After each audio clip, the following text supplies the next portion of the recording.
प्यारे बच्चों, chemical kinetics, सारी दुनिया एक तरफ और आज जो हम डिस्कशन करेंगे वो एक तरफ। आज हम सिर्फ उन बातों पे ध्यान देंगे। पहली बात तो हम एनसीईआरटी पूरा कवर करेंगे और दूसरी बात हम उन बातों पर जोर देंगे जहां से एग्जाम में क्वेश्चन बनता है। तो ईमानदारी से एक एक लाइन अपने नोटबुक में लिखते रहना। ये आपका माइंड मैप होगा, यही आपका शॉर्ट नोट होगा और यही आपके लॉन्ग नोट्स होंगे। क्योंकि अब जो पहला टॉपिक है इस चैप्टर के अंदर वो होता है रेट ऑफ रिएक्शन। देखो सब कुछ बताऊंगा, each and everything. Rate of reaction, तो रेट ऑफ रिएक्शन कैसे लिखा जाता है? तो रेट ऑफ रिएक्शन कैसे लिखा जाता है ये हमें समझना है। देखिए, तो रेट ऑफ रिएक्शन लिखने के लिए change in concentration, change in concentration, आपको कंसंट्रेशन का चेंज लिखना है और नीचे लिखना होता है टाइम। और यही इसकी डेफिनेशन भी होती है। रेट ऑफ रिएक्शन का मतलब होता है चेंज इन कंसंट्रेशन अपॉन में टाइम। अब कई लोग बोलेंगे सर कंसंट्रेशन से क्या मतलब है? देखिए, कंसंट्रेशन का मतलब होता है अमाउंट, यानी कि किसी भी रिएक्शन का रेट लिखने के लिए चेंज इन अमाउंट अपॉन में टाइम। सर आप करके दिखाओ तो हमें मजा आए। तो सपोज करो हमारे पास कोई रिएक्शन है कि भाई लिखा है a plus 5b is equal to 11c। तो यहां पर देखिए RO का R का मतलब है rate of reaction. Rate of reaction लिखने के लिए क्या किया जाता है? Change in amount. तो अगर मान लो मैं a के लिए लिख रहा हूं, a के लिए तो ऐसे लिखूंगा change in amount of a upon में टाइम। और जैसा कि इसके बगल में कुछ भी नहीं तो 1 मानेंगे, तो आपको यहां पर 1 by 1 मान के चलना है। चलो 1 नहीं लिखते तो हम नहीं लिख रहे। तो change in concentration of time, और यहां पर 1 है तो आपको यहां पर 1 से डिवाइड करना होता है, जो कि हम नहीं लिख रहे, क्योंकि 1 को लिखो ना लिखो बात बराबर है। एक और बात ध्यान रखना कि जैसा कि ये वाला पार्ट जो है रिएक्टेंट का पार्ट होता है, रिएक्टेंट, तो जो रिएक्टेंट का पार्ट है ये डिक्रीज होता है, तो यहां पर आपको माइनस साइन भी लगा के चलना है। अच्छा, अगर मुझे रेट ऑफ रिएक्शन और लिखना है, लेकिन इस बार रेट ऑफ रिएक्शन मुझे लिखना है किसके लिए? बी के लिए। बी, क्योंकि देखो रिएक्टेंट का मतलब होता है जो डिक्रीज हो, जो खत्म हो, तो डिक्रीज की वजह से यहां पर माइनस साइन आया, ध्यान रखना। अब बी के लिए लिखेंगे हम change in concentration of B upon में टाइम। और जैसा मैंने बताया कि इसके बगल में 5 है, तो आपको यहां पर 1/5 भी लगाना पड़ेगा, ये आपकी मजबूरी है। अब यहां पर एक माइनस साइन एक्स्ट्रा हम इसलिए लगाएंगे क्योंकि ये रिएक्टेंट है, हमारा बी जो रिएक्टेंट है समय के साथ घट जाएगा। अगर यही रेट ऑफ रिएक्शन मुझे लिखना होता है, रेट ऑफ रिएक्शन किसके लिए मुझे लिखना होता है? सी के लिए। तो मैं क्या करता, मैं लिखता चेंज इन कंसंट्रेशन ऑफ सी। यहां पर चेंज इन कंसंट्रेशन ऑफ ए था, यहां बी था, यहां सी, अपॉन में टाइम टेकन। और ये जो 11 है तो यहां पर 1/11। अब यहां पर सबसे खास बात क्या है कि आपने 1/11 लिखा है, अच्छी बात है, बहुत बढ़िया, लेकिन यहां पर प्लस लगेगा आगे। प्लस का मतलब होता है कि ये प्रोडक्ट है, सी हमारा प्रोडक्ट है, प्रोडक्ट। अब यहां पर माइनस साइन को अलग अलग अंदाज में कहा जाता है। जैसे माइनस साइन है इन दोनों के ऊपर, तो कहा जाता है कि ये माइनस साइन जो है नेगेटिव, नेगेटिव डिसअपीयरेंस को रिप्रेजेंट करता है, डिसअपीयर होना, डिसअपीयरेंस। डिसअपीयरेंस क्या होता है कि हमारा जो रिएक्टेंट है डिसअपीयर होगा, तो जब जो चीज डिसअपीयर होगी उसके लिए माइनस साइन का इस्तेमाल किया जाएगा। और जो प्रोडक्ट है, प्रोडक्ट ये अपीयर होगा, इसलिए यहां पर प्लस लगाया है। तो ये प्लस जो है, प्लस ये अपीयरेंस को लेकर रिप्रेजेंट करता है, अपीयरेंस, अपीयरेंस या फिर फॉर्मेशन, फॉर्मेशन को। तो एग्जाम में आपसे क्वेश्चन पूछा जा सकता है कि right the rate of appearance. तो रेट ऑफ अपीयरेंस मतलब प्रोडक्ट के लिए, और डिसअपीयरेंस का मतलब होता है रिएक्टेंट के लिए। अब इतनी सारी बात सीखने के बाद हमें एक बात अपने दिल और दिमाग में हर जगह डाल लेनी है, जहां जहां जगह मिले आपको। क्या डाल लेना है? देखो कि ये जितने भी इक्वेशंस होते हैं, ये पहला वाला इक्वेशन, ये दूसरा इक्वेशन और ये तीसरा इक्वेशन, जितने भी इक्वेशन है ये सारे आपस में इक्वल होते हैं। तो आप ऐसे लिख सकते हो कि जो रेट ऑफ रिएक्शन है वो इक्वल होगा पहले वाले इक्वेशन के delta A by delta T, लेकिन यही वाला इक्वल होगा दूसरे वाले के -1/5 delta B by delta T, change का मतलब डेल्टा। और यही इक्वल होगा किसके बताओ? लास्ट वाले के। लास्ट वाले मतलब किसके? जो लास्ट हमारा ये है, इज इक्वल टू प्लस का 1/11 delta C by delta T. यानी सारे रेट ऑफ रिएक्शन आपस में इक्वल होते हैं, और न्यूमेरिकल सॉल्व करने में ये कॉन्सेप्ट कई बार काम आता है। तो प्लीज इस बात को लिख लेना, इसके ऊपर न्यूमेरिकल आ सकता है, आपको न्यूमेरिकल की चिंता नहीं करनी है। न्यूमेरिकल के लिए एक वीडियो बना के मैंने यूट्यूब पे डाल रखा है सभी कॉन्सेप्ट के ऊपर। यहां पर हम कॉन्सेप्ट की बात करेंगे और बात करेंगे किसके ऊपर न्यूमेरिकल बनता है। तो इस फॉर्मूले के ऊपर न्यूमेरिकल बनता है, उन वीडियो को देख लेना, आपके न्यूमेरिकल भी इजीली हो जाएंगे। फिलहाल अपने को कॉन्सेप्ट पे ध्यान देना है। अब जब ये सब चीजें हम पढ़ लेते हैं तो इस चैप्टर में क्या क्या पढ़ा जाता है? इस चैप्टर में जस्ट इसके बाद 2-3 चीजें पढ़ाई जाती है। जैसे कि पहला हमारे पास कॉन्सेप्ट होता है कि एवरेज रेट। तो एवी का मतलब यहां पर एवरेज है, एवरेज रेट। तो एवरेज के लिए डेल्टा साइन का इस्तेमाल किया जाता है, डेल्टा, जैसे delta A by delta T. तो ये एवरेज रेट है, ध्यान रखना। और प्यारे बच्चों एक वर्ड इस्तेमाल होता है इंस्टेंटेनियस, EINST, इंस्टेंटेनियस रेट। ठीक है, इंस्टेंटेनियस रेट, तो इसके लिए ऐसे लिखते हैं DA बाई DT। तो आप लोगों ने क्या सीखा कि एवरेज में ट्रायंगल का इस्तेमाल हो रहा है डेल्टा का, और इंस्टेंटेनियस में बस डिफरेंशिएशन किया जा रहा है। तो बेटा ये जो है ना, ये इंस्टेंटेनियस है, इंस्टेंटेनियस। अब यहां पर कुछ ग्राफ्स बनाए जाते हैं। अब इस ग्राफ में एक ग्राफ ऐसा हो सकता है कि यहां पर आपको रिएक्टेंट मिले, रिएक्टेंट, आर का मतलब रिएक्टेंट समय के साथ। तो ये ग्राफ कुछ ऐसा होता है, ये ज्यादा इंपॉर्टेंट ग्राफ नहीं है इस चैप्टर का। अच्छा, मैं आपको एक होमवर्क देता हूं। होमवर्क क्या है? अगर मैं इस ग्राफ का स्लोप निकालूंगा तो मुझे क्या मिलेगा? ये होमवर्क है, कमेंट करना कि रिएक्टेंट वर्सेस टाइम का ग्राफ बना रहे हैं हम। ठीक है, ये रिएक्टेंट है, मैं लिख दूं फुल फॉर्म। मैं जैसे होमवर्क दे रहा हूं क्यूरियोसिटी के लिए, देखते हैं किसमें कितना है दम। रिएक्टेंट वर्सेस टाइम का ग्राफ है, जिस ग्राफ का अगर मैं स्लोप निकालूं तो मुझे क्या मिलेगा। और एक और ग्राफ इसके तरह हम बना सकते हैं। देखिए यहां पर इस ग्राफ में क्या बात है कि रिएक्टेंट जो है समय के साथ डिक्रीज होता है, रिएक्टेंट समय के साथ डिक्रीज होता है। और यहीं पर अगर ग्राफ में प्रोडक्ट का बनाऊं, प्रोडक्ट, ये प्रोडक्ट वर्सेस टाइम, तो ये ग्राफ कैसा होना चाहिए? ग्राफ उठता हुआ होना चाहिए, ऐसा कि प्रोडक्ट समय के साथ इंक्रीज हो रहा है, प्रोडक्ट समय के साथ इंक्रीज होगा, ठीक है, और रिएक्टेंट समय के साथ डिक्रीज होगा। अब बताना है कि इसका स्लोप अगर हम निकालेंगे तो हमें क्या मिलेगा। अब ये अगर आप ये स्क्रीनशॉट लेके अगर एआई को भेज दोगे ना तो आंसर बता देगा वो, अच्छा इसका स्लोप ये होगा सर और इसका स्लोप ये होगा। अपने आप बता देगा। पर मैं चाहता हूं कि आप इस चीजों को थोड़ा थोड़ा समझे ताकि आपको एग्जाम तक याद रहे। फिर जब इस चैप्टर में ये बेसिक बेसिक बातें पढ़ लेते हैं ना, तो अब इस चैप्टर में बारी आती है कि भाई अब आपको हम थोड़ा सा आगे ले जाए और रेट लॉ के बारे में पढ़ा दे। Rate law expression. अब तुम बोलोगे सर ये रेट लॉ एक्सप्रेशन क्या होता है? यहीं से तो आपका मेन चैप्टर आगे बढ़ेगा। ये जो रेट लॉ एक्सप्रेशन होता है, ये कहता है कि मान लो कोई रिएक्टेंट है A + B gives 5C। Reaction है कोई, मतलब 3A 2B 5C, कुछ भी हो सकता है यहां पर। 3A + 2B gives 5C। अब यहां पर अगर आपको रेट लॉ लिखना है ना, तो रेट लॉ कहता है कि देखो रेट ऑफ रिएक्शन जो है, रेट आर का मतलब यहां पर है रेट। रेट होगा वो कुछ ऐसा होगा, rate of reaction is directly proportional to reactant. जो रिएक्टेंट्स होते हैं यानी A एंड B पे डिपेंड करेगा। जो भी रिएक्टेंट्स होते हैं, रिएक्टेंट्स C पे डिपेंड नहीं करता। रेट लॉ में प्रोडक्ट नहीं आता, तो रेट लॉ में आपको प्रोडक्ट से कोई मतलब नहीं होता। आपको रेट लॉ में हमेशा रिएक्टेंट से ही मतलब होता है। अब प्यारे बच्चों, ये जो रिएक्टेंट है A और B, तो रेट जो है A और B पे डिपेंड करेगा, इनके कंसंट्रेशन पे डिपेंड करेगा। और एक बात ध्यान रखना कि इनकी कुछ पावर्स हुआ करेगी जो हमें नहीं पता। सपोज करो हमने P एंड Q लिख दिया, ये पावर है बेटा, P एंड Q कुछ पावर है। जनरली हम इसको अल्फा बीटा लिखा करते हैं, ठीक है ना, हम इसको अल्फा और बीटा लिखा करते हैं। अब कई लोग गलती करते हैं, सोचते हैं कि अल्फा हम 3 होगा और बीटा होगा 2। गलत। ये अल्फा बीटा जो है, अल्फा प्लस बीटा ध्यान रखना, अल्फा प्लस बीटा को ऑर्डर कहा गया है। और ये जो ऑर्डर होता है, ऑर्डर, ये एक्सपेरिमेंट से आता है, एक्सपेरिमेंटली। ये हमेशा एक्सपेरिमेंटली आता है, एक्सपेरिमेंटली डिटरमाइंड वैल्यू, डिटरमाइंड, ये एक्सपेरिमेंट से ही पता लगा, डिटरमाइंड वैल्यू। यानी आप इसको ये मत सोचना कि अच्छा बेटे हम तो ऐसे कर देंगे, हम तो ये अल्फा बीटा यहां से निकाल लेंगे। नहीं, alpha plus beta is order, experiment से आता है, थ्योरी से नहीं आता। अब इतनी सारी बातें अगर आप जान गए, तो अब यहां पर एक बात मैं बता दूं, यहां पर ये डायरेक्टली प्रोपोर्शनल का साइन है, इसको हटा के यहां पर एक कांस्टेंट लगा जाएगा k। अब पहले बच्चों इस k को यहां पर रेट कांस्टेंट कहा जाता है, रेट कांस्टेंट। अब मैं आपसे एक होमवर्क दे रहा हूं, ऐसे मेरा मन कर रहा है, आजकल कॉम्पिटेंसी बेस्ड पेपर बन रहा है ना, तो मैं आपसे पूछता हूं रेट कांस्टेंट के अलग अलग नाम बताओ। इसका एक अगला नाम और अगला नाम, दो अलग अलग नाम बताओ। वैसे हमारी एनसीईआरटी में इसको रेट कांस्टेंट बोला गया है, पर ऐसे में मन कर रहा है पूछने के लिए कि रेट कांस्टेंट का और क्या नाम हो सकता है। वो मैं आपको होमवर्क दे रहा हूं और मुझे कमेंट करके दिखाना जो ऑनलाइन में मुझसे पढ़ रहे हैं। तो हमने रेट कांस्टेंट को जाना, रेट लॉ एक्सप्रेशन को जाना, और हमने जाना कि अल्फा प्लस बीटा ऑर्डर होता है। अब अगला जो टॉपिक है एग्जाम के लिए इंपॉर्टेंट, वो ये है कि आपसे ना रेट लॉ के ऊपर क्वेश्चन पूछा ही पूछा जाएगा किसी भी हाल में। जैसे ऐसे क्वेश्चन बहुत फेमस होते हैं, कहेंगे कि देखो भाई एक रेट लॉ का एक्सप्रेशन है कुछ ऐसा, के और कोई कुछ भी हो सकता है, ए और इसकी पावर 2। बी नहीं है भाई यहाँ पे, तो क्या हो गया, नहीं है तो है, तो ये रेट लॉ ही। बोलेंगे अगर हमने ए को 3 टाइम्स कर दिया तो क्या होगा? अगर भैया तू ए को 3 टाइम्स कर देगा तो देख क्या होगा, रेट। अब जो हमारा नया वाला रेट होगा क्या होगा देखते हैं। अब क्या हो जाएगा, के 3a की पावर 2, यानी k इंटू 9 इंटू ए की पावर 2। तो क्या फर्क पड़ा है बताओ, ये जो 3 का स्क्वायर है कितना हो गया 9, तो हमें 9 एक्स्ट्रा मिल गया, यानी हमारा जो रेट है अब 9 गुना बढ़ गया। कितना गुना बढ़ गया? 9 गुना। तो ऐसे बेसिक क्वेश्चन एग्जाम में आते हैं, ऐसे बोलेंगे कि एक रेट, एक रिएक्शन है जिसमें जो रेट लॉ है ना, रेट लॉ, उसका ऑर्डर 2 है। रेट लॉ में जो रिएक्टेंट है उसका ऑर्डर 2 है। ऑर्डर 2 होने का मतलब क्या है? ऑर्डर 2 होने का मतलब है कि इन पावर्स का सम जो भी अल्फा बीटा है, तो अल्फा प्लस बीटा हमारा ऑर्डर होता है, इसको ऑर्डर बोला जाता है। तो फिलहाल हमें क्वेश्चन इस हिसाब का दिया गया था कि ए की पावर 2, तो हमने क्वेश्चन कर दिया। तो ऐसे बेसिक क्वेश्चन आपको देखने को मिलेंगे। अब यहाँ पे सबसे इंटरेस्टिंग बात क्या होती है, यहाँ पर सबसे इंटरेस्टिंग बात होती है कि आप इस चीज को समझो कि जो रेट कांस्टेंट है इसको समझना। रेट कांस्टेंट की यूनिट ऑफ के, यहां से एग्जाम में कई बार 1 नंबर का क्वेश्चन पूछा जाता है। अब देखिए के का एक जनरल फॉर्मुला होता है जिसकी डेरिवेशन आपको नहीं करनी है। अगर कोई मुझे थोड़ा फॉर्मुला अगर याद कराए, हेल्प कराए तो मजा आ जाए। Mole 1 minus N litre, n minus 1 second minus 1, ठीक है। तो ये होता है हमारा फॉर्मुला, मोल 1 माइनस एन, ध्यान दो, फिर लीटर, लीटर है ये, n माइनस 1 और सेकेंड माइनस 1, जहां पर n हमारा होता है ऑर्डर, ऑर्डर ऑफ रिएक्शन। जहां पर ऑर्डर का मतलब मैंने आपको पीछे बताया था, अल्फा प्लस बीटा जो पावर्स होता है उसी को हम n कह रहे हैं, अल्फा प्लस बीटा को ही हम n कह रहे हैं, n। अब मान लो किसी ने क्वेश्चन दिया, बोला यार मेरा जो ऑर्डर है, ऑर्डर वो है फर्स्ट, तो यूनिट ऑफ के बताओ, यूनिट ऑफ के। तो आप क्या करोगे? आप बोलोगे ठीक है, हमारे सर ने यूनिट ऑफ के लिए जनरल फॉर्मुला बताया था, बोला था यूनिट ऑफ के का ये फॉर्मुला होता है, mole 1 minus N, L n minus 1 second minus 1, जहां पर ऑर्डर की वैल्यू है 1 का मतलब हो गया फर्स्ट ऑर्डर, है ना। तो आप बोलोगे सर हम कैसे करें, क्वेश्चन कुछ नहीं करना, यहाँ पर n की वैल्यू डाल दो, यहाँ पर n का मतलब ऑर्डर होता है, तो 1 डालोगे तो खत्म हो जाएगा, 1 माइनस 1 0, 1 माइनस 1 0, तो k की यूनिट क्या आ गई? k की यूनिट क्या आ गई बताओ? Second minus 1। तो ऐसे ही आपको मैं होमवर्क दे रहा हूं कि आप एक बार n की वैल्यू 0 पुट करना, और एक बार n की वैल्यू 2 पुट करना, और एक बार n की वैल्यू 3 पुट करना, और मुझे बताना यूनिट ऑफ k क्या आ रहा है। 0 को बोलेंगे जीरो ऑर्डर, 2 को बोलेंगे सेकंड ऑर्डर, 3 को बोलेंगे थर्ड ऑर्डर, और 1 को क्या बोल रहे हैं, फर्स्ट ऑर्डर। तो ये काफी इंटरेस्टिंग एंड इंपॉर्टेंट टॉपिक होता है। फिर प्यारे बच्चों जब हम ये सब चीजें पढ़ लेते हैं, तो इस चैप्टर में क्वेश्चन कहां से आता है ये देखते हैं।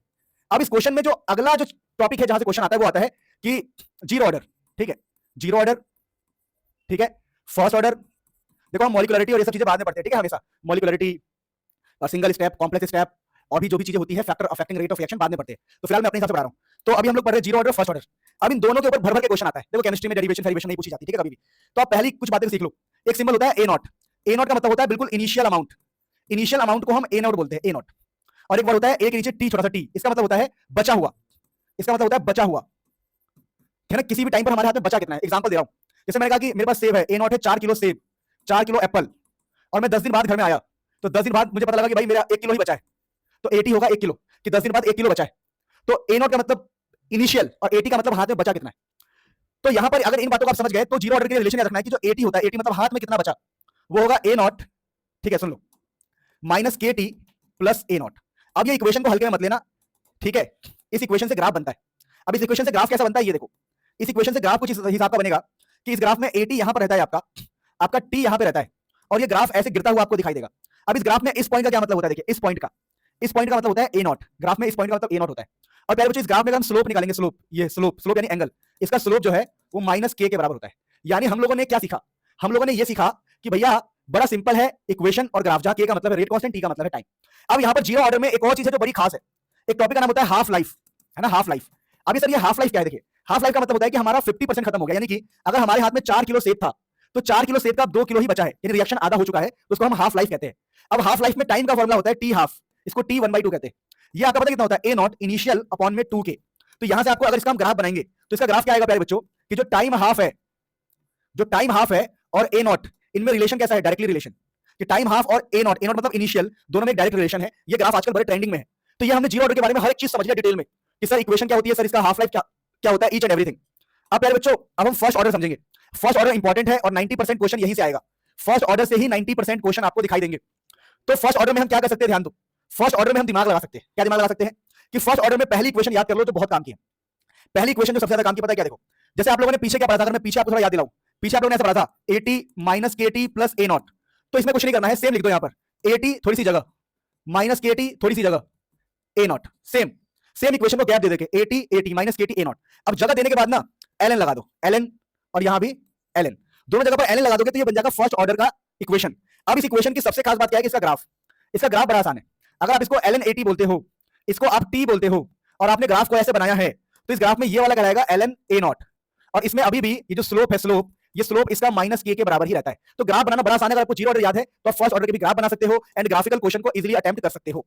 अब प्यारे बच्चों इसी के अंदर एक वैरायटी, जैसे मैंने कहा मुझे फर्स्ट ऑर्डर को आगे और बढ़ना है, तो सर ने कहा था कि 80 लिख दे बेटे, फिर लिख दे माइनस के बेटे, फिर लिख दे ए नॉट। अब इसका सेकंड इक्वेशन देखो जो काफी इंपॉर्टेंट है। अगर आपसे कोई बोले कि मैं यहां पे, सुन लो, मैं यहां पे लॉग लगाना चाहता हूं, लॉग, तो लॉग लगा सकते हो आप, यहां भी लॉग लगा सकते हो, लेकिन एक चीज ध्यान रखना, लॉग के अंदर ओ आता है, ओ मतलब जीरो जैसा, तो ध्यान रखना यहां पर आपको जीरो से डिवाइड करना है, 2.303 से, तो जीरो से डिवाइड करना है, ऐसा याद कर लो। ये देखो एलएन वाले में एलएन सिंपल है, एलएन, लेकिन अगर आप एल के बीच में ओ डालोगे, तो आपको भी यहां पर ओ से डिवाइड करना पड़ेगा, यानी 2.303। यानी प्यारे बच्चों फर्स्ट ऑर्डर की इस इक्वेशन का अगर हम ग्राफ बनाते हैं तो एक तरफ है लॉग 80 प्यारे बच्चों, एक तरफ हमारा टाइम रहेगा और ग्राफ ऐसे गिरता हुआ दिखाई देगा, पर ग्राफ में ये वाला कराएगा लॉग ए नॉट, एंड इसका जो इस बार स्लोप होगा, स्लोप इस ग्राफ का स्लोप इस बार माइनस के बाई 2.303। तो फर्स्ट ऑर्डर के ये सारे इक्वेशन। अब मैं आपको फर्स्ट ऑर्डर का हाफ लाइफ समझाता हूं, और हाफ लाइफ का मतलब हम पहले से ही जानते हैं। हाफ लाइफ का मतलब होता है कि वो आधा खत्म हो गया है, तो इसका जो टी हाफ होता है प्यारे बच्चों वो होता है 0.693 बाई के।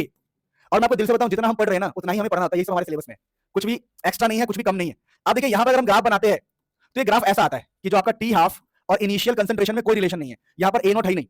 अब प्यारे बच्चों फर्स्ट ऑर्डर के हम वो फॉर्मुला देखेंगे जिससे हमारे 99% क्वेश्चन सॉल्व होता है। 99% क्वेश्चन इस फॉर्मूले सॉल्व होगा फर्स्ट ऑर्डर का, फर्स्ट ऑर्डर के 99% क्वेश्चन इससे सॉल्व होंगे। t is equal to 2.303 upon में k log a naught by 80। बस फर्क याद रखना कि a नॉट का मतलब क्या होता है और 80 का मतलब क्या होता है, ठीक है। अब इसके ऊपर प्रूफिंग वाले क्वेश्चन ज्यादा आते हैं, जैसे कि प्रूफ करो t 99% is equal to 2 times of t 90, ऐसे वाले क्वेश्चन आते हैं प्रूफ वाले। तो ऐसे क्वेश्चंस की मैं अलग से वीडियो बना के डाल चुका हूं। फिलहाल हम जो कर रहे हैं वो है चैप्टर को अच्छे से डिटेल में थ्योरी को समझना। न्यूमेरिकल के लिए आपको 20-30 मिनट का 40 मिनट का अलग से वीडियो यूट्यूब पर पड़ा है, आज के आज ही देख लेना ताकि ये चैप्टर जीवन भर के लिए विदा हो जाए। तो थ्योरी में सारा कवर कर रहा हूं। ये फर्स्ट ऑर्डर का इंपॉर्टेंट फॉर्मुला है, इसकी डेरिवेशन आपके सिलेबस में नहीं है, डायरेक्ट फॉर्मुला याद रखना है बस। ए नॉट का मतलब होता है इनिशियल और 80 का मतलब होता है कितना बचा है। बेस्ट एग्जांपल दे रहा हूं, मान लो किसी ने कहा कि भैया हमारे पास एक सेब था 100% था जी, स्टार्टिंग में 100% था, और किसी ने बोला कि 75% रिएक्शन हो चुका है, 75% रिएक्शन हो चुका है, तो ए नॉट क्या होगा। तो आप लोग देखो जी ए नॉट तो 100% है, अब 80 का मतलब क्या है, बचा कितना, तो बचा 25% ही होगा। सोचो 100% था स्टार्टिंग में, 25% रिएक्शन हो चुका, तो बचा कितना, 75% हो चुका ना, तो बचा कितना 25, तो 80 का मतलब होता है कि बचा कितना। ये बात क्लियरली रखना आपको मन में। तो ये फर्स्ट ऑर्डर के बारे में थी, और पीछे जो एक फॉर्मुला था वो मैंने आपको बता दिया फर्स्ट ऑर्डर के बारे में, टी हाफ का ये फॉर्मुला होता है। अब फर्स्ट ऑर्डर भी हम समझ गए, जीरो ऑर्डर भी समझ गए, ग्राफ्स भी सारे समझ गए।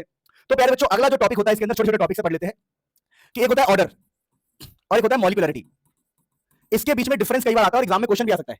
देखिए ऑर्डर के बारे में बताऊं तो ये एक्सपेरिमेंटल वैल्यू होता है, एक्सपेरिमेंटल होता है, और ऑर्डर जीरो भी हो सकता है, 1 भी हो सकता है, 2 भी हो सकता है, इवन कई बार कहते हैं लोग कि नेगेटिव भी हो सकता है, ऑर्डर फ्रैक्शन भी हो सकता है, फ्रैक्शन। समझते रहना।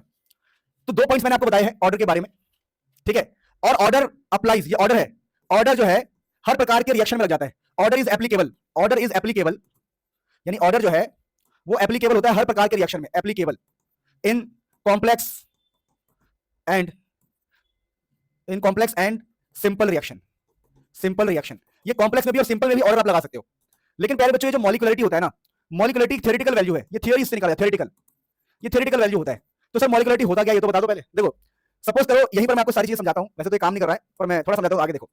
देखो रिएक्शंस की अगर हम बात करें ना, रिएक्शंस, तो जनरली हमारे पास जो रिएक्शंस होंगे वो आम करके 2 प्रकार के हो सकते हैं। एक होगा आपका सिंपल सिंगल स्टेप वाला, सिंगल स्टेप रिएक्शन, इसको एलिमेंट्री भी बोलेंगे हम, एलिमेंट्री रिएक्शन। तो कोई आपसे बोले भाई एलिमेंट्री रिएक्शन क्या होता है, तो आप बोलोगे एलिमेंट्री रिएक्शन वो होता है जो सिंगल स्टेप में कंप्लीट हो, सिंगल स्टेप वाले रिएक्शन ना, सिंगल स्टेप रिएक्शन। तो सिंगल स्टेप वाले रिएक्शन को एलिमेंट्री रिएक्शन कहा जाता है। और एक रिएक्शन ऐसा हो सकता है जो कॉम्प्लेक्स होगा आपको, कॉम्प्लेक्स रिएक्शन, कॉम्प्लेक्स रिएक्शन जिसमें more than 1 step involve, multiple step, multiple step, जिसमें मल्टीपल स्टेप इन्वॉल्व होता है। फॉर एग्जांपल मैं आपको समझाता हूं, किसी ने कहा जी ए में बी मिला दो सी मिल जाएगा आपको, ठीक है जी, ए में बी मिलाया सी मिल गया, ओके थैंक यू। मल्टीपल में क्या होता है कि जी पहले ए से बी बनेगा जी, फिर जी आप बी में से सी बनेगा जी, फिर जी आप सी से डी बनाओगे जी, फिर डी से जी आपका ई बनेगा, फिर ई में एफ मिलाओ, फिर जी मिलेगा आपको। तो ए बी सी डी ऐसे चलता जा रहा है, चेन है ये, चेन। तो इसको बोलते हैं कॉम्प्लेक्स, और ये होता है सिंपल एलिमेंट्री रिएक्शन। तो मॉलिक्युलरिटी क्या होता है समझिएगा, मॉलिक्युलरिटी क्या होता है, मॉलिक्युलरिटी, हम मॉलिक्युलरिटी को समझने जा रहे हैं। मॉलिक्युलरिटी होता है number of reactant species, number of reactant species in elementary reaction, in elementary reaction, कि कितने रिएक्टेंट है, number of reactant species, reactant in elementary. तो मॉलिक्युलरिटी जो है एलिमेंट्री में होता है। फॉर एग्जांपल इसमें देखो, एक ए और दूसरा क्या है बी, तो यहां पर मॉलिक्युलरिटी पता कितनी होगी, मॉलिक्युलरिटी यहां पर हो गई 2। तो मॉलिक्युलरिटी जो है वो एलिमेंट्री रिएक्शन के लिए होता है, किसके लिए होता है, एलिमेंट्री। तो हम बोलेंगे देखो भैया, जैसे ऑर्डर एक्सपेरिमेंटल है, मॉलिक्युलरिटी थ्योरेटिकल है, थ्योरेटिकल थियरीज में है ये। और जैसे आपने बोला कि भैया आपका ऑर्डर 0 हो सकता है, 1 हो सकता है, 2 हो सकता है, नेगेटिव फ्रैक्शन, भैया मॉलिक्यूल कभी नेगेटिव नहीं होंगे। अरे -2 पार्टिकल लड़ाई कर रहे हैं, -2, वो वहां पर -2 आदमी है, फिर तो भूत की बात चल रही है, -2। तो मॉलिक्यूल्स नेगेटिव नहीं हो सकते है ना। तो जो मॉलिक्युलरिटी है वो पॉजिटिव वैल्यू रहेगी, कैसे रहेगी, पॉजिटिव वैल्यू, पॉजिटिव रहेगी और नॉट जीरो। ये जीरो कैसे होता है कि 0 मॉलिक्यूल्स ने मिलकर हाइड्रोजन गैस बना दिया, 0 मॉलिक्यूल ने मिलकर, जीरो भी नहीं हो सकता। तो ये पॉजिटिव होगा, नॉट जीरो, ठीक है, नॉट जीरो। और ये फ्रैक्शन भी नहीं होंगे, आधे मॉलिक्यूल, सुनने में अजीब लग रहा है, मतलब पेट के नीचे काट दिया तुमने, ठीक है। तो positive not zero, not zero, और ये नॉट फ्रैक्शन, ये फ्रैक्शन भी नहीं हो सकता, ठीक समझ पा रहे हो, ये फ्रैक्शन भी हो सकता। और order is applicable in complex and simple, पर जैसा मैंने बताया मॉलिक्युलरिटी किसके लिए होता है, in elementary only, in elementary reaction only. ये सिर्फ एलिमेंट्री रिएक्शन में मॉलिक्युलरिटी निकाला जाता है। तो हम लोगों ने बहुत सारे टॉपिक को इकट्ठे लेटा के पढ़ लिया, जैसे कि मॉलिक्युलरिटी को पढ़ लिया कि नंबर ऑफ रिएक्टेंट स्पीसीज, फिर रिएक्शन 2 टाइप के होते हैं, single step, complex step. Single step वाले को एलिमेंट्री बोलते हैं। अब यहाँ पर एक बड़ी गजब की बात बताता हूँ, जहां से चुपके से क्वेश्चन आता है। जैसे अगर मैं कभी आपको ऐसे क्वेश्चन दूं कि देख भाई 1A 2B गिव्स C, तो तुम बोलो बताओ मॉलिक्युलरिटी क्या है, तो तुम चीखते हुए चिल्लाते हुए है ऐसे बोलोगे, चीखते हुए चिल्लाते हुए 1 + 2 3 और लिख दोगे, क्योंकि आसान था। पर एग्जामिनर जो है वो क्वेश्चन ऐसा दे सकते, ऐसी बात नहीं है, क्योंकि एग्जामिनर को ये चेक नहीं करना होता कि तुम कितने इंटेलिजेंट हो, एग्जामिनर को ये चेक करना होता है कि तू अपना सिलेबस पढ़ के आया है कि नहीं आया। अगर उसको यही चेक करना होता तुम कितने इंटेलिजेंट हो, तो कुछ भी बना के दे देगा तुम्हें। लेकिन जब भी हम क्वेश्चन पेपर खोलते हैं तो हमें बहुत सारे क्वेश्चन देखे देखे लगते हैं। रीजन क्या है, क्योंकि एग्जामिनर सिर्फ ये चेक करता है कि तुम पढ़ के आए हो कि नहीं। बात समझ पा रहे हो। तो ऐसा क्वेश्चन भी आ सकता है, लेकिन एग्जामिनर का मन क्या दे सकता है कि A + B से C बना था लाडले, फिर C में H को मिला के P बना दिया था लाडले, फिर P में L लगा दिया तो PL बन गया लाडले, और यह लिख देगा स्लो। क्या लिख देगा, स्लो। तो ध्यान रखना, जो स्लो स्टेप होता है ये स्लो है, स्लो। इस स्लो को बोलते हैं हम, ये जो स्लो वाला रिएक्शन होता है, rate determining step, rate determining step. इसका क्या मतलब है, रेट डिटरमाइनिंग स्टेप का मतलब होता है कि आप पूरे रिएक्शन में इसको इग्नोर कर दोगे, इसको भी इग्नोर कर दोगे, और इसको अपना मानोगे एलिमेंट्री की तरह, ट्रीटेड एज सिंपल रिएक्शन। आप इसको सिंपल रिएक्शन की तरह मान लोगे। और इसकी बहुत सारी गजब की बातें हैं। यानी अगर आप आपसे बोले कि बताओ मॉलिक्युलरिटी क्या है, मॉलिक्युलरिटी, तो आप बोलोगे लाडले हमारे सर ने कहा था स्लो वाले को पकड़ लो, स्लो वाले को पकड़ लो जी। तो ये हो गया एक यहां और एक यहां, तो मॉलिक्युलरिटी हो जाएगी 2। और सबसे खास बात ध्यान रखना, सिर्फ इस वाले केस के लिए, इसका नाम है रेट डिटरमाइनिंग स्टेप। का मतलब ये होता है कि स्लो वाले से आप डायरेक्टली रेट लिख सकते हो, rate is equal to K, और ये क्या है C और H, तो C एंड H। और सबसे खास बात, जैसे हम बोलते थे कि अल्फा और बीटा, अल्फा बीटा एक्सपेरिमेंट से आता है, तो यहां पर रखना अल्फा बीटा यहीं से आ जाएगा, ये 1 और ये 1, यहां पर अल्फा 1 है और बीटा 1 है। पहली बार ऐसा हो रहा है कि अल्फा बीटा हम कोफिशिएंट को ले रहे हैं, तो यहां पर अल्फा बीटा कोफिशिएंट होता है, हर रिएक्शन में नहीं होगा। अगर तुम सोचो मैं यहां पर रेट लिख दो, रेट ऐसे K, अरे सर ने कहा था, अरे सर ने कहा था कुछ नहीं करना है, ये 1 लगा दो यहां, ये 2 लगा दो यहां, तुम्हें एक धुन सुनाई देगा एग्जाम में, रिजल्ट में। धुन कौन सा है, ना ना ना ना ना, सुनना है इसको, ये धुन बड़ा मस्त है,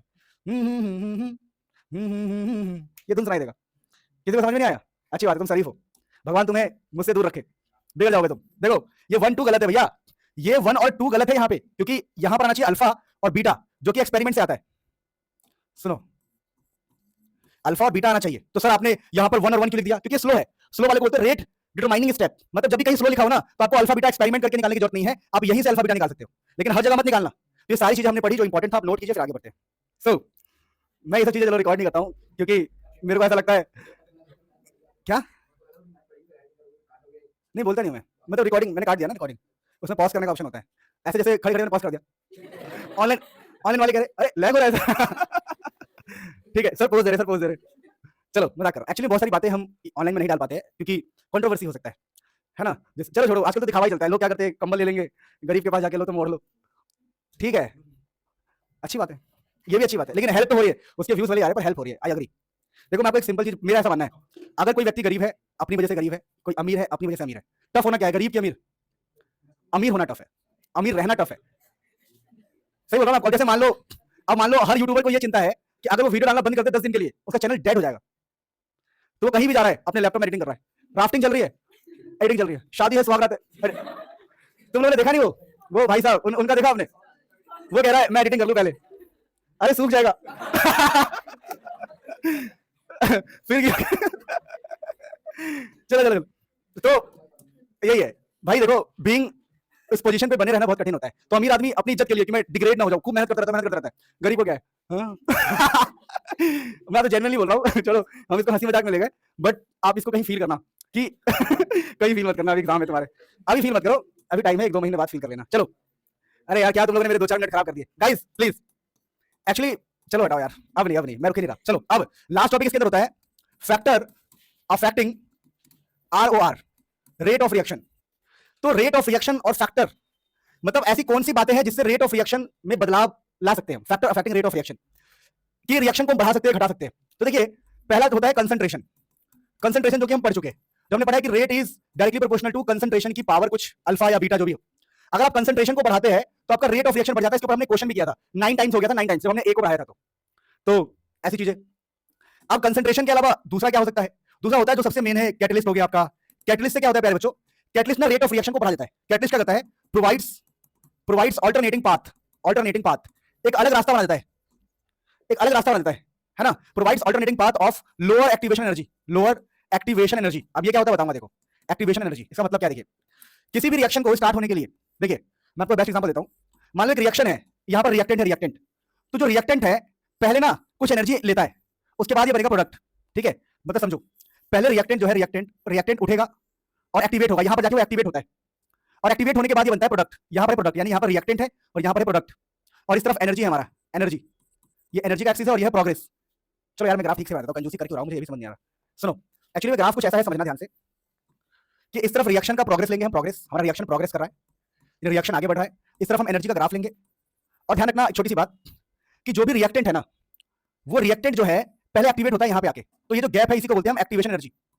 ये का मतलब है activation energy, energy required to activate. यहां पर जाके रिएक्टेंट एक्टिवेट होता है, यहां पर रिएक्टेंट है और यहां बनेगा एक्टिवेटेड कॉम्प्लेक्स, यानी कि अब जो रिएक्टेंट है वो एक्टिवेट हो गया। जैसे फॉर एग्जांपल दूध पहले गर्म होगा, फिर चाय पत्ती डालेंगे तो चाय बनेगा, तो दूध को हम गर्म कर रहे हैं, दूध को हम एक्टिवेट कर रहे हैं, तो पहले रिएक्टेंट एक्टिवेट होगा और एक्टिवेट होने के बाद वो प्रोडक्ट बन जाता है, प्रोडक्ट, तो यहां पर प्रोडक्ट बन जाएगा, ठीक है? अब एनसीईआरटी में 2 ग्राफ है, ऐसा ही वो ग्राफ आप याद करें ना, अगर आपके पास टाइम हो तो, अदरवाइज इतना इंपॉर्टेंट नहीं है। एनसीईआरटी में 2 ग्राफ है, मैं बता दूं कौन कौन सा है। एक है एंडोथर्मिक का, ठीक है, एग्जाम के लिए थोड़ा इंपॉर्टेंट हो सकता है ये, एंडोथर्मिक एंड एक्सोथर्मिक, सेम दोनों ग्राफ है, सेम, याद कर लेना। होमवर्क दे रहा हूं, कुछ चीजें खुद भी करना सीखो, जो मैं खुद से करने के लिए बोलूं कर लिया करो, एग्जाम में फंस सकता है वो। तो ऐसे ही 2 ग्राफ है, अरे सेम ही ग्राफ, इसी को याद कर लिया, उसको याद कर लिया। तो एक ग्राफ है एंडोथर्मिक के लिए, एक है एक्सोथर्मिक के लिए, ठीक है? तो मुझे पता है, तभी तो कह रहा हूं याद करने के लिए भाई ठीक है, मतलब पैटर्न तो सेम ही है ग्राफ का। सुनो, तो एंडो और एक्सो वाला ग्राफ याद कर लेना, बाकी ये एक्टिवेटेड कॉम्प्लेक्स होता है, इस गैप को बोलते हैं एक्टिवेशन एनर्जी, यानी रिएक्टेंट के पास कम एनर्जी होता है, फिर वो एक्टिवेट हो जाता है, फिर बन जाता है प्रोडक्ट। तो वही मैं कह रहा हूं, अब कैटलिस्ट आ जाएगा, कैटलिस्ट, तो कैटलिस्ट जब हम डालते हैं ना, तो provides alternating path of lower activation energy. तो कैटलिस्ट क्या करता है? रिएक्शन फास्ट करता है, फास्ट रिएक्शन फास्ट क्यों करता है? फास्ट ये कहता है चल भाई, ये कैटलिस्ट कहता है, कैटलिस्ट कि मैं तेरे को ना, तेरे को शॉर्टकट से ले चलूंगा, कहता है देख रिएक्टेंट भाई आजा, चल बन गया तो प्रोडक्ट। शॉर्टकट मतलब एक दूसरा पाथ जिसमें एनर्जी कम लगे, एक दूसरा पाथ जिसमें एनर्जी कम लगे। तो कैटलिस्ट प्रोवाइड्स अल्टरनेटिंग मतलब अलग सा path of lower activation energy. Alternating का मतलब होता है अलग रास्ता, डिफरेंट रास्ता, जिससे रिएक्शन फास्ट होता है। तो ये तो हमने पढ़ लिया भाई, factor affecting rate of reaction में 2 बातें। अब देखिए इसके अलावा और भी फालतू बातें होती है, सरफेस एरिया, तो ये सब पहले पढ़ाया करते थे। मेन हमारे जो एनसीईआरटी में वो बता रहा हूं, एनसीईआरटी में फर्स्ट है कंसंट्रेशन, दूसरा है कैटलिस्ट, थर्ड है टेम्परेचर एंड फोर्थ है कोलिजन, टेम्परेचर एंड फोर्थ है प्रॉपर कोलिजन, प्रॉपर कोलिजन। तो ये दो बातें और हमें करनी है और ये चैप्टर हमारा खत्म हो जाएगा। तो अभी हम टेम्परेचर की बात करेंगे और बाद में बात करेंगे प्रॉपर कोलिजन की। इसके अलावा कुछ और आपको याद आए तो मुझे जरूर बताना, ठीक है। फिलहाल अभी अपन बात करते हैं टेम्परेचर। तो एक इंसान थे जिनका नाम था अर्हीनियस, अर्हीनियस। अब यहां से कई बार न्यूमेरिकल आता है बेटा, प्लीज पिछले साल 2025 में यहीं से न्यूमेरिकल आया था, ठीक है। अब अर्हीनियस साहब ने इक्वेशन दिया और अर्हीनियस साहब का क्या मानना था, तो अर्हीनियस साहब का ये मानना था कि देखिए जी, जब हम टेम्परेचर बढ़ाते हैं ना, तो टेम्परेचर बढ़ाने से रेट कांस्टेंट पे फर्क पड़ता है, रेट कांस्टेंट बढ़ जाता है और रेट कांस्टेंट बढ़ेगा इसलिए रेट बढ़ जाएगा, रेट ऑफ रिएक्शन बढ़ जाएगा। रेट ऑफ रिएक्शन बढ़ने का मतलब स्पीड ऑफ रिएक्शन बढ़ जाएगा। तो अर्हीनियस साहब का मानना था टेम्परेचर बढ़ाने से रेट कांस्टेंट बढ़ जाता है तो रेट ऑफ रिएक्शन बढ़ जाता है। अब जो भी अर्हीनियस साहब का मानना था, उन्होंने एक इक्वेशन दिया बड़ा खतरनाक सा, बोला K = A E - EA की पावर RT। अब देखिए यहां पर एक कंफ्यूजन क्रिएट मत होना चाहिए, नहीं होना चाहिए आपके ऊपर, ये जो माइनस और EA/RT पावर में होता है। अब इस इक्वेशन को आप सॉल्व नहीं कर सकते, मैं भी सॉल्व नहीं कर सकता, तो यहां से न्यूमेरिकल नहीं आता है। लेकिन मैं कुछ बातें आपको होमवर्क में देना चाहूंगा जो आप इजीली एआई से पूछेगा तो आपको बता देगा। अब एआई से पूछना ए को क्या बोलते हैं, और बड़ा आसान है। अगर ये अर्हीनियस का इक्वेशन है तो ए का मतलब होगा अर्हीनियस कांस्टेंट या अर्हीनियस फैक्टर। मैंने खुद ही बता दिया पर मुझे तुम्हें देना चाहिए था ये होमवर्क। अब ना एआई से ये पूछना इस पूरे का मतलब क्या है, ये प्लीज आप एक बार होमवर्क दे रहा हूं मैं आपको, एनसीईआरटी में भी लिखा हुआ है। एआई से पूछना कि E - EA/RT का क्या मतलब होता है प्लीज, पर ये हम इक्वेशन सॉल्व नहीं कर सकते, हमारे बस की नहीं है। तो सर क्या किया जाए, हमारे बस की क्या है, तो हमारे बस की होती है उस इक्वेशन को कन्वर्ट करना। तो हम कन्वर्ट कैसे करते हैं, हम ln में कन्वर्ट करते हैं इस इक्वेशन को, -EA/RT और यहां पर a है यहां पर k है, तो इसको हम कन्वर्ट करते हैं, हम कहते हैं ln k = ln a - EA/RT। अब इसका ग्राफ, और इसके ऊपर क्वेश्चन एग्जाम में पूछे जाते हैं, ये इंपॉर्टेंट है, कंपैरिजन वाले क्वेश्चन पूछे जाते हैं, मतलब ये इंपॉर्टेंट है। अब ln k क्या है देखो, तो ग्राफ में ऐसे बनाया जाता है कि ये आपका ln k यहां पर होता है 1/t, t नहीं होता ना 1/t, और ग्राफ ऐसे नीचे आ रहा होता है। अब यहां पर ये वाला जो पॉइंट है इसको बोलते हैं ln a, ठीक है, और इसका जो स्लोप होगा, स्लोप ये स्लोप होता है -EA/R। तो बेटा ये आपको अर्हीनियस इक्वेशन का सिंपलीफाइड वर्जन, उसका ग्राफ।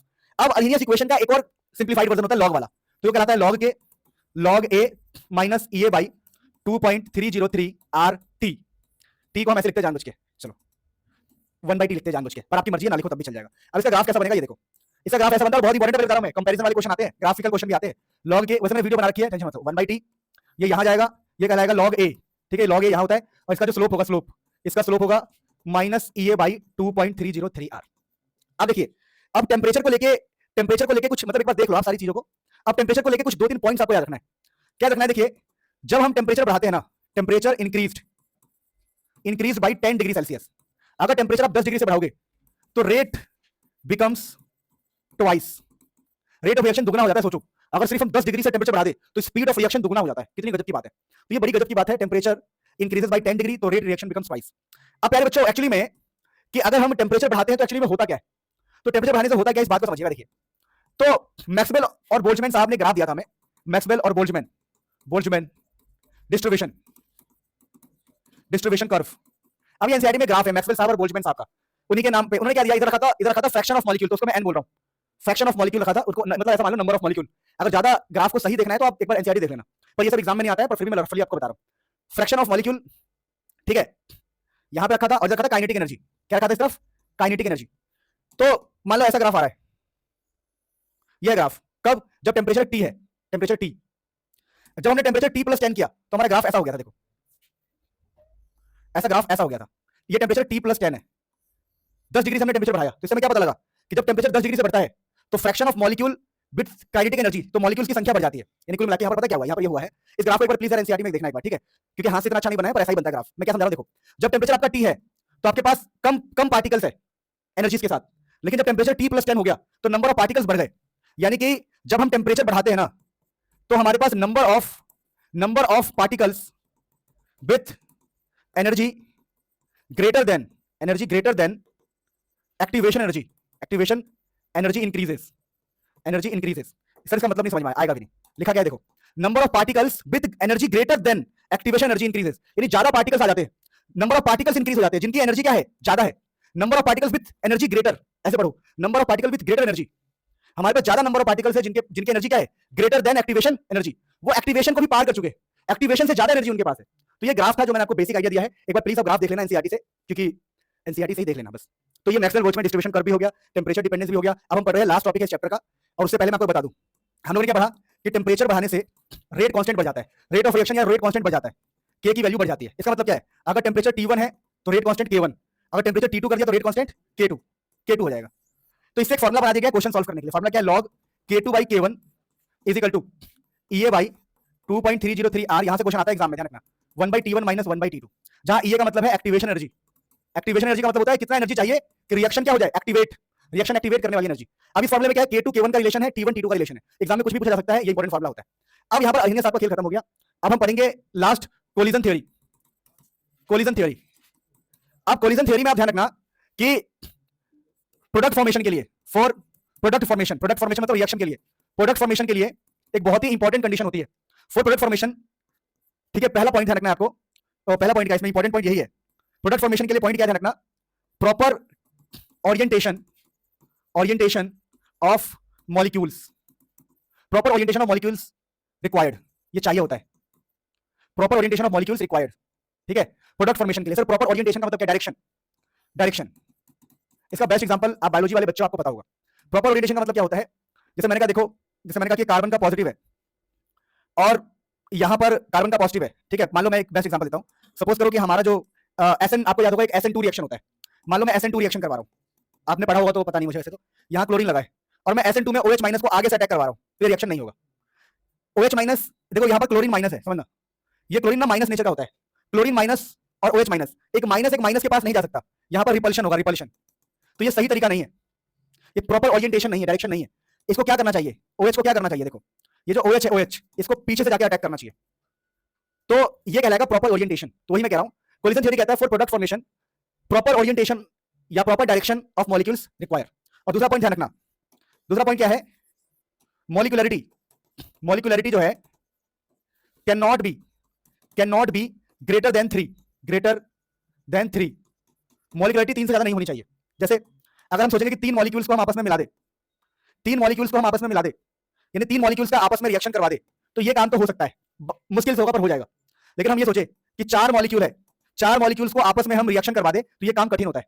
ठीक है, तो molecularity can not be greater than 3। Reason क्या है, रीजन क्या है, no proper collision will take place, no proper collision, collision अच्छे से नहीं हो पाएगा, नो प्रॉपर कोलिजन या इफेक्टिव कह सकते हो, no effective collision, proper effective ठीक है एक ही बात, no effective collision, no effective collision will take place, will take place, effective collision नहीं होगा। Molecularity can not be greater than 3 because अगर 3 से ज्यादा कर दिया, no effective collision will take place, effective collision नहीं होगा, पढ़ने में आ रहा है, no effective collision will take place. अगर आपने 3 से ज्यादा कर दिया, आपने 6 पार्टिकल कर दिए, 6 कर दिए, आपने बोला 6 लोग आपस में कोलाइड करेंगे, अच्छे से नहीं कर पाएंगे, because no effective collision will take place, अच्छे से कोलिजन नहीं हो पाएगा। तो molecularity can not be greater than 3, ये सब बातें आपको याद रखनी है। कोलिजन थ्योरी में आप कुछ इक्वेशंस है, एनसीईआरटी में कुछ इक्वेशंस दिए हुए हैं, इक्वेशंस, तो उस इक्वेशन से कभी न्यूमेरिकल नहीं आते। ठीक है, न्यूमेरिकल नहीं आते, लेकिन उन इक्वेशंस में आपको चीजों का मतलब पता होना चाहिए। ठीक है, तो उन इक्वेशंस को देख लेना, उस इक्वेशन में सिंबल्स का मतलब क्या है वो आप याद कर लेना, बस बात खत्म हो जाएगी। सो एनसीईआरटी में लास्ट पॉइंट है ये, के होता है रेट कांस्टेंट। सुन लो, के कोलिजन थ्योरी की इक्वेशन है जो जनरली एग्जाम में नहीं आती, पर हमें पता होना चाहिए अगर हम कॉम्पिटेंसी बेस्ड पेपर की तैयारी कर रहे हैं। P Z E minus A by R T, इसकी डेरिवेशन नहीं है तुम्हारे सिलेबस में, बस जेड का मतलब रखना, इसका मतलब होता है कोलिजन फ्रीक्वेंसी, कि कोलाइड करने की फ्रीक्वेंसी क्या है। पी का मतलब होता है यहाँ पर स्टेरिक फैक्टर, स्टेरिक हिंड्रेंस मतलब भीड़ भाड़ वाला फैक्टर। अब यहाँ पर ये जो वर्ड है मैंने आपको होमवर्क दिया था, इसका मतलब सुन लो, इसका मतलब होता है fraction of molecule with energy greater then या इक्वल टू एक्टिवेशन एनर्जी। कितने ऐसे मॉलिक्यूल्स है जिनकी एनर्जी एक्टिवेशन एनर्जी के बराबर है या एक्टिवेशन एनर्जी से बड़ी है। मतलब ये बता रहा है, जैसे मान लो ये मेरा एक्टिवेशन एनर्जी है, तो कितने ऐसे मॉलिक्यूल्स है जिसकी एनर्जी इसके बराबर है या इससे बड़ी है ताकि वो प्रोडक्ट बन सके। तो E minus E by R T का मतलब होता है fraction of molecule with energy greater than activation energy. अब इस चैप्टर में कुछ छूट गया तो आप मुझे प्लीज बताइए, मेरे को लगता है कि हमने सारे मेजर टॉपिक, बड़े टॉपिक कवर कर लिया है। ठीक है, this is the end of this chapter मेरे हिसाब से। कुछ रह गया तो प्लीज मुझे बता दो। देखो मैंने कहा था कुछ रह गया है, हाँ एक रह गया, याद आया, pseudo first order, pseudo first order reaction. अब ये सूडो फर्स्ट ऑर्डर रिएक्शन क्या होता है समझिएगा। इसमें क्या होता है प्यारे बच्चों, कुछ हायर ऑर्डर रिएक्शन होते हैं, देखो जैसे कि A + B = C। अब देखो होता क्या है, ये एक्चुअली में है हायर ऑर्डर, मतलब सेकंड ऑर्डर है। सुन लो, इन एक्चुअल की बात करते हैं, इन एक्चुअल ये है सेकंड ऑर्डर। ठीक है, सूडो का मतलब होता है नकली, नकली फर्स्ट ऑर्डर। देखो एक्चुअली में हम ये मान के चल रहे हैं कि इसका जो रेट है, इसका जो रेट है वैसा है कि A की पावर 1 एंड B की पावर 1, तो 1 + 1 कितना हो जाएगा 2, हम ऐसा मान के चल रहे हैं। तो in actually it is second order, लेकिन होता क्या है, हम ऐसा मान लेते हैं कि B जो है, B वो काफी एक्सेस अमाउंट में, एक्सेस मतलब ये बहुत ज्यादा है, बहुत ज्यादा होने का, इतना ज्यादा है जैसे मैंने कहा समुद्र। अब समुद्र का पानी तुम खर्च कर लो 10 बाल्टी, तब भी वो कांस्टेंट ही रहेगा, चेंज ही नहीं होगा। अब 1000 बाल्टी खर्च कर लो समुद्र का पानी, तब भी वो चेंज नहीं होगा। यानी जो चीज बहुत ज्यादा होता है वो कांस्टेंट हो जाता है। फॉर एग्जांपल अंबानी साहब के लड़के डेली 10,000 रुपए खर्च कर रहे हैं तब भी उनका पैसा क्या है, कांस्टेंट ही रहेगा, वही वाली बात है।